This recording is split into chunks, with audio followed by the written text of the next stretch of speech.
Бүгін жогорку кеңеште АКШ менен кызматташуу негиздери тууралуу келишим эңгиче жоокен тууралуу маселе көтөрүлдү. Ал келишимдин долбоору баягы даяр, бирок ар башка шылтоо менен ага кол коюу улам кийинки калтырылып келет. Себептердин бири катары Америкадан Кыргызстанга келип иштеген кээ бир адамдарга дипломатиялык макам берүү айтылат. Бишкек ага каршы.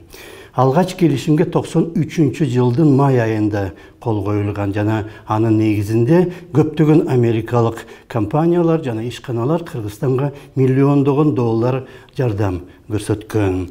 Бирок кийин Азимжан Аскаровго америкалык сыйлык берилгенин шылтоо кылып, президент Атамбаев 15-жылдын июль айында ал келишимди жокко чыгарып салган.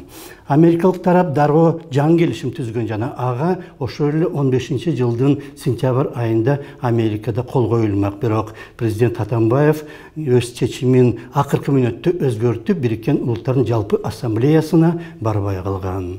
Кийинки 2016-жылы дагы президент Атамбаев ал сессияга баратып, орто жолдон Стамбулда ооруп калып, Американын ордуна Москвага кеткен. Ошентип эки жолу удаасы менен кол коюлбаган келишим андан бери улам кайра ошондой болууда.